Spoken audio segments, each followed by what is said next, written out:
बहुत स्वागत है आपका। आप देख रहे हैं खबर दोपहर, आपके साथ हूं मैं दीपा बाफिला। बुलेटिन की शुरुआत बड़ी खबर के साथ करते हैं। 20 फरवरी से यूपी विधानसभा का बजट सत्र होगा।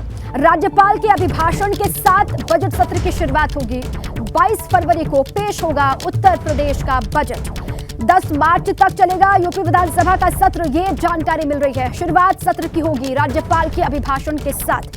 20 फरवरी की तारीख है। यूपी विधानसभा का बजट सत्र 20 फरवरी से चलेगा और 22 फरवरी को यूपी का बजट यूपी के सामने होगा, पेश किया जाएगा। 10 मार्च तक यूपी विधानसभा का सत्र चलेगा। 20 फरवरी से हो रही है शुरुआत और ये कहा जा रहा है कि 10 मार्च तक विधानसभा का सत्र संचालित होगा, चलेगा। ये बड़ी जानकारी। विधानसभा के सत्र से जुड़ी हुई बजट सत्र 20 फरवरी से इसका आगाज होने जा रहा है। राज्यपाल के अभिभाषण के साथ सत्र की शुरुआत हो जाएगी। 22 फरवरी को यूपी का बजट पेश होगा। इटावा में सपा के प्रमुख राष्ट्रीय महासचिव प्रोफेसर रामगोपाल यादव ने बीपी गंगा से खास बातचीत की। इस दौरान उन्होंने सीएम योगी के हिंदू राष्ट्र वाले बयान पर प्रतिक्रिया दी। रामगोपाल यादव ने कहा कि लोगों को भ्रम में रखने का काम किया जा रहा है। देश में हमेशा से हिंदू रहे हैं और आगे भी रहेंगे। साथ ही समाजवादी पार्टी के प्रदेश कार्यकारिणी के गठन पर रामगोपाल यादव ने कहा कि जो भी कार्यकर्ता जमीन से जुड़कर काम करेंगे उन्हें ही आगे मौका मिलेगा। साथ ही रामचरितमानस के विवाद पर प्रोफेसर रामगोपाल यादव ने कहा कि हर ग्रंथ में कुछ अच्छी और कुछ बुरी बातें होती हैं। अच्छी बातों को लेकर आगे बढ़ना चाहिए, आगे चलना चाहिए।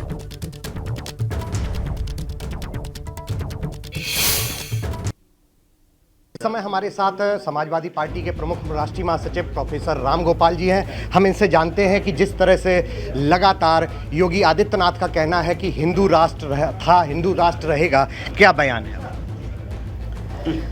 जब लोगों के पास कुछ करने को नहीं रहता है, जब निराश होने लगते हैं, जनता उदास होने लगती है, तो इसी तरह के भ्रमजाल में फैलाना चाहते हैं। हिंदू इस देश में हमेशा से थे और धर्मों के लोग भी थे, वे भी रहेंगे, हिंदू भी रहेंगे। और हिंदू धर्म इतना सहिष्णु है कि छोटे मन वाले लोगों को इस तरह की बात नहीं करनी चाहिए। अच्छा, जिस तरह से एक लास्ट क्वेश्चन ये है कि समाजवादी पार्टी का प्रदेश के गठन होना है, किस तरह से देख रहे हैं और क्या नई चीज़ें इस बार रहने वाली हैं? देखिए, जो ठीक तरीके से काम करने वाले कार्यकर्ता होंगे उनको जिम्मेदारी दी जाएगी। जो जा सकते हैं जनता के बीच में, काम कर सकते हैं। अच्छा, रामचरितमानस को लेकर 2 फाट में होती आ रही समाजवादी पार्टी, कुछ विधायक का दूसरा मत है, किस तरह से देखते हैं? ऐसा है कि मैं तो चाहता हूं कि विवाद होना ही नहीं चाहिए। हर ग्रंथ में कुछ बहुत अच्छी बातें होती हैं, एक आध बात ऐसी भी होती है जो सहमत नहीं हो सकते। जो सहमत नहीं हो उस पर चर्चा न करें, जो हैं अच्छी उनको लेके चलें। तो ये प्रोफेसर रामगोपाल हैं जिनका कहना है कि जिस तरह से हिंदू राष्ट्र हर दिल के मन में रहा है और रहेगा भी, इनका विषय योगी जी का नहीं है, खुद ये सारे लोग ही हिंदू राष्ट्र की तरह से हैं। कैमरामैन करण कठेरिया के साथ अमित मिश्रा, एबीपी गंगा, इटावा। एक और बड़ी खबर आपको बता दें, धीरेन्द्र कृष्ण शास्त्री के हिंदू राष्ट्र वाले बयान पर ओवैसी का हमला देखने को मिला है। कोई हिंदू राष्ट्र कैसे बना सकता है? एआईएमआईएम के प्रमुख हैं असदुद्दीन ओवैसी ये कह रहे हैं। ये बकवास किया जा रहा है। इस देश में संविधान है और देश संविधान के हिसाब से चलेगा। ये बड़ी बात और ये बड़ा हमला बोलते हुए दिखाई दे रहे हैं ओवैसी धीरेन्द्र कृष्ण शास्त्री पर। उन्होंने हिंदू राष्ट्र को लेकर बयान दिया था, उसी पर यह पलटवार है। कोई हिंदू राष्ट्र कैसे बना सकता है, कोई इस तरीके की बात कैसे कर सकता है, वो पूछ रहे हैं और ये बकवास किया जा रहा है। इस वक्त देश का माहौल बिगाड़ने की कोशिश की जा रही है। देश में संविधान है और देश जो है वो संविधान के हिसाब से चलता आ रहा है और आगे भी संविधान के हिसाब से ही देश चलेगा। एआईएमआईएम प्रमुख असदुद्दीन ओवैसी का हमला देखा गया है धीरेन्द्र कृष्ण शास्त्री पर।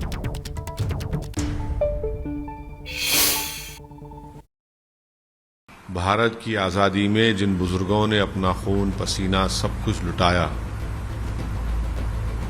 और इस देश को अंग्रेज़ों की ग़ुलामी से आज़ाद किया, वो उनकी कुर्बानियों को रायगा कर दे रहे हैं, उनकी कुर्बानियों को बर्बाद कर रहे हैं इस तरह की भाषा इस्तेमाल करके। जिन हमारे बुजुर्गों ने, जिसको अंग्रेज़ी में कहते फाउंडिंग फादर्स ने, इस देश का संविधान बनाया जिसमें बाबा साहब अम्बेडकर हैं, आप बाबा साहब अम्बेडकर की तौहीन कर रहे हैं इस तरह की बात करके।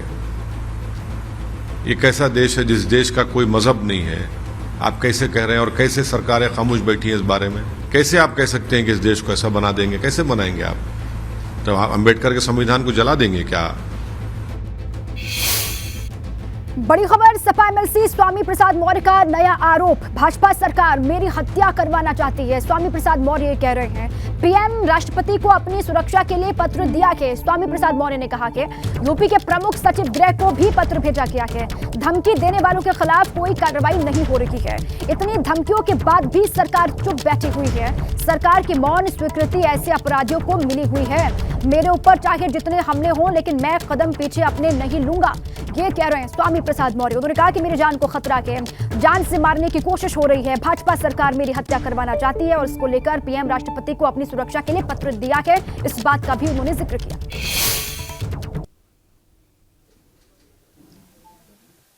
इस देश की महिलाओं, आदिवासियों, दलितों और पिछड़ों के सम्मान की बात क्या उठाई,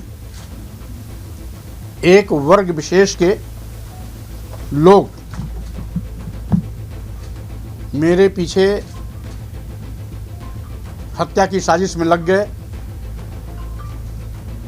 कोई मेरा सिर काटने के लिए 21 लाख तो कोई 51 लाख की सुपारी दे रहा है। कोई जीभ काटने के लिए 5 लाख तो कोई 11 लाख की सुपारी दे रहा है। कोई हाथ काटने के लिए, कोई कान काटने के लिए, कोई नाक काटने के लिए और कोई हत्या करने की बात कर रहा है।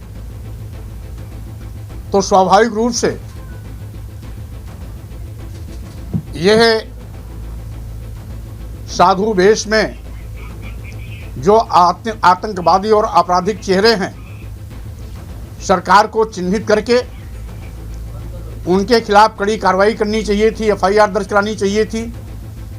स्वतः संज्ञान लेते हुए ऐसे बयान देने वालों को, जिन्होंने सार्वजनिक बयान दिया, सरकार के कान पर जूं नहीं रेंग रही है, इसका मतलब है भाजपा प्रदेश की सरकार और केंद्र की सरकार मेरे हत्या की साजिश करने वालों के साथ शामिल हैं। भाजपा सरकार मेरी हत्या कराना चाहती है और इसीलिए ऐसे घटिया बयान देने वालों के खिलाफ भी सरकार किसी प्रकार की कार्रवाई करने से कतरा रही है। तो स्वामी प्रसाद मौर्य को आपने सुना, उन्होंने सीधे ये आरोप लगाया है भाजपा की सरकार पर। उन्होंने कहा कि भाजपा सरकार मेरी हत्या करवाना चाहती है, लेकिन मैं हटूंगा नहीं पीछे। इस बात का जिक्र वो कर रहे हैं। पीएम राष्ट्रपति को अपनी सुरक्षा के लिए पत्र दिया है। यूपी के प्रमुख सचिव गृह को भी पत्र भेजा गया है। धमकी देने वालों के खिलाफ कोई कार्रवाई नहीं की जा रही है। ये कहा जा रहा है कि इतनी धमकियों के बावजूद भी सरकार चुप क्यों बैठी है, इसको लेकर सवाल भी वो पूछ रहे हैं।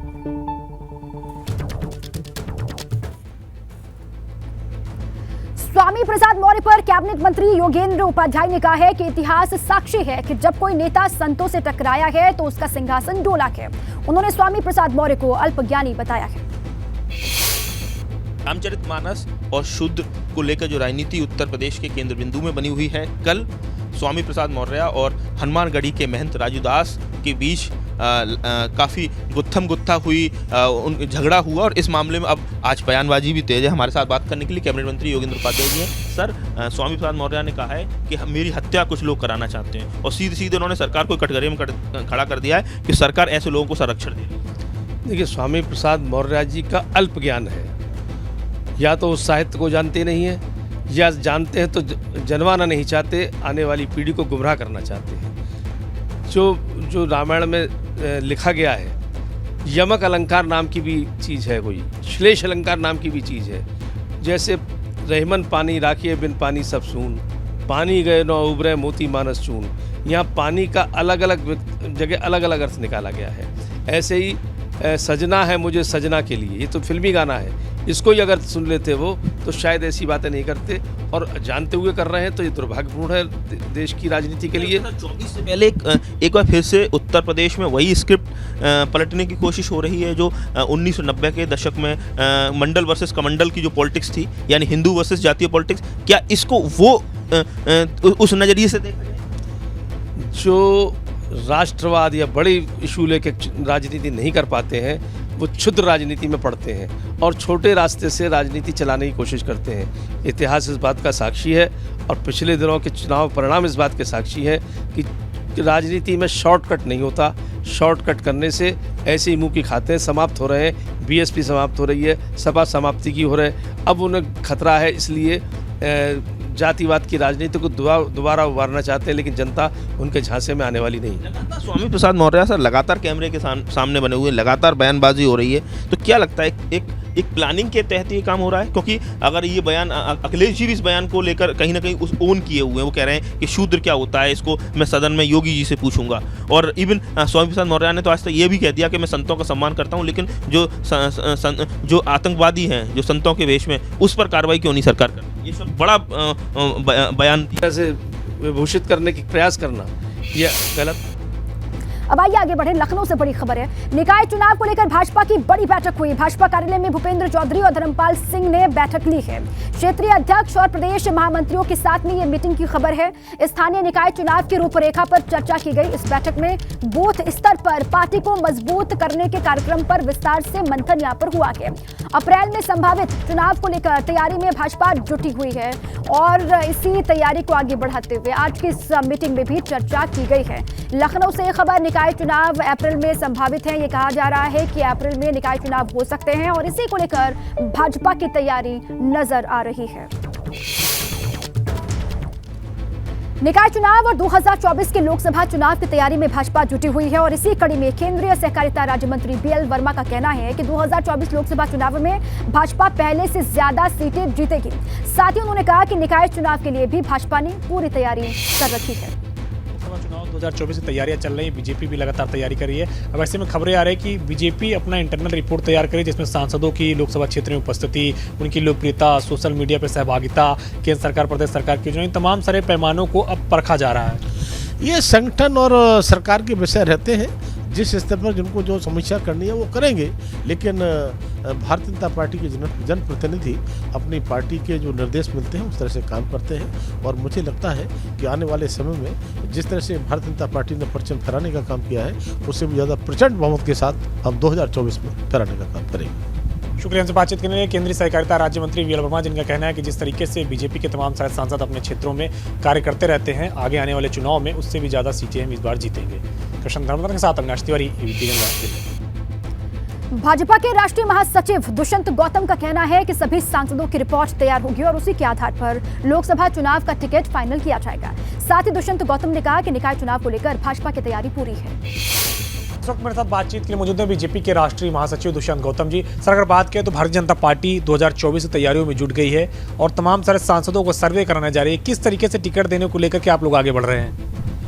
देखिएगा कि राजनीतिक दल होने के नाते अपने चुनाव की पूरी तैयारी करना हमारा अधिकार भी है और जीतने के लिए सारे मापदंड देखे जाते हैं, नापे जाते हैं। कौन उम्मीदवार होगा, कौन उम्मीदवार जीतने की स्थिति में पूर्णता है, तो सारे विषय संज्ञान में लिए जाते हैं। उसके अनुरूप ही चुनावी मैदान के अंदर कैंडिडेट को उतारा जाता है और देखा जाएगा। अभी तो ऐसी कोई सर्वे वर्वे नहीं चल रहे हैं, लेकिन आने वाले समय के अंदर जो आप कह रहे हैं ये होता है सारा कुछ। क्योंकि ये भी कहा जा रहा है कि सोशल मीडिया पे उपलब्धता, क्षेत्र में लोकप्रियता, क्षेत्र में उपस्थिति, केंद्र सरकार प्रदेश सरकार की योजनाएं, और आप भी कह रहे हैं कि आने वाले वक्त में ये सब हम करवाएंगे, तो क्या यही सब पैमाना होगा एक कैंडिडेट को टिकट देने का? नहीं, अनेकों अनेक मापदंड होते हैं। जनता में स्वीकारता कितनी है, पार्टी के एजेंडे को कितना लेकर गए हैं आप। जनता में जो आदरणीय नरेंद्र मोदी जी आए निश्चित किए कि हमने चुनाव जीतने ही नहीं, मन भी लोगों का जीतना है और जो योजना है उनको ले आने में कितना क्रियान्वयन में आपकी स्थिति रही है। आखिरकार हम सरकार के अंग हैं, हम संगठन के अंग हैं। संगठन की योजना को ले आना हमारा कर्तव्य में बनता है और उस कर्तव्य को निर्वाह करना और किस प्रकार से करवाया गया, ये सारे मापदंड होते हैं। जिस तरीके से पार्टी के तमाम सारे सांसद काम करते हैं, उनका संगठन स्तर पे और इंटरनल सर्वे के आधार पे रिपोर्ट तैयार होती है, जिसके बाद ही उनके जो है निर्वाचन को लेकर के उनको कैंडिडेट घोषित करने के लिए प्रक्रिया होती है। कृष्ण धर्मधर के साथ अविनाश तिवारी, एबीपी गंगा। लखनऊ से बड़ी खबर है। लखनऊ के अलाया अपार्टमेंट हादसे में एक और गिरफ्तारी हुई है। बिल्डर सायम यजदान को हजरतगंज पुलिस ने गिरफ्तार किया है। फहद यजदान का भाई है और नामजद आरोपी सायम यजदान गिरफ्तार हुआ है। बिल्डर सायम यजदान को हजरतगंज पुलिस ने गिरफ्तार किया। ये बड़ी खबर लखनऊ से है। अलाया अपार्टमेंट हादसे में एक और गिरफ्तारी, और वो गिरफ्तारी हुई है बिल्डर सायम यजदान की। देखिए, हजरतगंज पुलिस ने गिरफ्तारी की है। फहद यजदान का भाई बताया जा रहा है और नामजद आरोपी है सायम यजदान। राजधानी लखनऊ के पौष इलाके गोमती नगर में एक प्लॉट की बेसमेंट की खुदाई से पड़ोस का मकान ढहने की कगार पर है। मकान की हालत खराब है। एक तरफ की दीवार ढह गई है, दीवारों पर जगह जगह दरारें पड़ी हुई हैं। आलम यह है कि पूरा परिवार मकान के बाहर एक लोडर पर रहने को मजबूर है। दुर्गा प्रताप ने अवैध रूप से चल रही खुदाई की शिकायत एलडीए से की। खुदाई करने वाले डॉक्टर सानू रस्तोगी के खिलाफ एफआईआर भी दर्ज करवाई गई, लेकिन न एलडीए ने कोई कार्रवाई की और न ही पुलिस की तरफ से कोई एक्शन लिया गया। मकान कभी भी गिर सकता है। गोमती नगर में एलडीए के अफसरों की मिली भगत से चल रही बेसमेंट की खुदाई ने एक मकान को मौत का सामान बना दिया है। गोमती नगर के पौष इलाके में एलडीए के अफसरों की मिली भगत से चल रही बेसमेंट की खुदाई ने एक मकान को मौत का सामान बना दिया है। ये पौष इलाका विनीत खंड का है, जहां पर दुर्गा प्रताप सिंह रहते हैं। हालांकि अब वो अपने मकान से बाहर खुले में रहने को मजबूर हैं। उनके परिवार के साथ वो लोडर में रह रहे हैं। बिस्तर उसी में बिछाया है, उसी में मच्छरदानी लगी है और उसी में सो रहे हैं और मकान के बाहर ही खा पी रहे हैं। आपको नज़ारा दिखाते हैं कि किस तरह से दुर्गा प्रताप सिंह का मकान खंडहर बन गया है। दरारें पड़ गई हैं, किसी भी समय कोई भी हादसा हो सकता है। ये हिस्सा मकान का जहां आप बड़ी बड़ी दरारें देख रहे हैं, ये जैक लगाए गए हैं ताकि जो दीवार है, लेंटर है, जो बीम है, वो ध्वस्त ना हो, गिरे ना। हालांकि नीचे जो शीशे के ढांचा लगा है वो भी दबाव की वजह से टेढ़ा हो चुका है, मुड़ चुका है। ज़मीन पर भी दरारें पड़ी हुई हैं और किसी भी दिन इस मकान में बड़ा हादसा हो सकता है। वजह क्या है आपको दिखाते हैं। बगल वाला प्लॉट, इस बगल वाले प्लॉट में अवैध रूप से खुदाई चल रही थी। कई दिनों से चल रही इस खुदाई की वजह से इनके मकान की नींव हिली और एक हिस्सा जो किनारे का था, ये दीवार आप देख रहे हैं, ये दीवार ढह गई पूरी। सपा एमएलसी और राष्ट्रीय महासचिव समाजवादी पार्टी के स्वामी प्रसाद मौर्य ने रामचरितमानस की चौपाइयों को लेकर जो विवाद शुरू किया था वो अभी भी थमता हुआ दिखाई नहीं दे रहा। अब एक और होर्डिंग सपा कार्यालय के ठीक सामने नजर आने लगा है। ये होर्डिंग राष्ट्रीय प्रजापति महासभा के प्रदेश अध्यक्ष और राष्ट्रीय प्रवक्ता डॉक्टर राकेश प्रजापति की तरफ से लगाया गया है। इस पर रामचरितमानस की एक चौपाई लिखी गई है जिसे कुम्हारों का अपमान करने वाला बताया गया है। चौपाई के नीचे लिखा गया है कि कुम्हार जाति को नीच बताने वाली रामचरितमानस से ये चौपाई हटनी चाहिए या रामचरितमानस बैन होना चाहिए। को लेकर जो विवाद सपा के एमएलसी और राष्ट्रीय महासचिव स्वामी प्रसाद मौर्य ने शुरू किया था वो थमता नजर नहीं आ रहा। लगातार सपा कार्यालय के आसपास इसे लेकर तमाम तरह के नए नए होर्डिंग देखने को मिल रहे हैं। अब एक और नया होर्डिंग सपा कार्यालय के ठीक सामने लगाया गया है जिस पर रामचरितमानस से जुड़ी एक चौपाई लिखी गई है और उसके नीचे लिखा है कुम्हार जाति को नीच बताने वाली रामचरितमानस से यह चौपाई हटनी चाहिए या रामचरितमानस बैन होनी चाहिए। और इस होर्डिंग को लगवाया गया है डॉक्टर राकेश प्रजापति की तरफ से, जिन्होंने खुद को राष्ट्रीय प्रजापति महासभा का प्रदेश अध्यक्ष और राष्ट्रीय प्रवक्ता बताया हुआ है। इस होर्डिंग पर ऊपर समाजवादी पार्टी और मुलायम सिंह यादव जिंदाबाद, अखिलेश यादव जिंदाबाद लिखा है और साथ में स्वामी प्रसाद मौर्य की भी तस्वीर लगाई गई है। कहीं ना कहीं लगातार इसे लेकर जो सियासत है वो तेज होती जा रही है। लगातार स्वामी प्रसाद मौर्य जो हैं वो भी इसे लेकर आए दिन अपना एक नया बयान दे रहे हैं। बहरहाल देखना ये होगा कि रामचरितमानस को लेकर जो ये विवाद शुरू हुआ है वो आगे कहाँ जाकर थमेगा। कैमरा सहयोगी प्रमोद के साथ शैलेश अरोरा, एबीपी गंगा, लखनऊ। तो मानस पर ये पोस्टर वॉर किस तरीके से आगे बढ़ रहा है, इस पोस्टर में है क्या, ये आपको बताते हैं विस्तार से। लखनऊ में सपा दफ्तर के बाहर होर्डिंग लगाया गया है। सपा के राष्ट्रीय प्रजापति महासभा के प्रदेश अध्यक्ष का ये होर्डिंग है और डॉक्टर राकेश प्रजापति इनका नाम है। प्रजापति की तरफ से ये होर्डिंग सपा कार्यालय के बाहर लगाया गया है।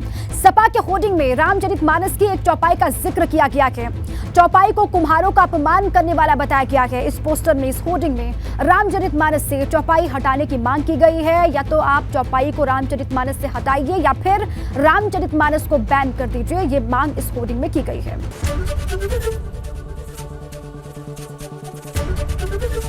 एबीपी गंगा, खबर आपकी, जुबान आपकी।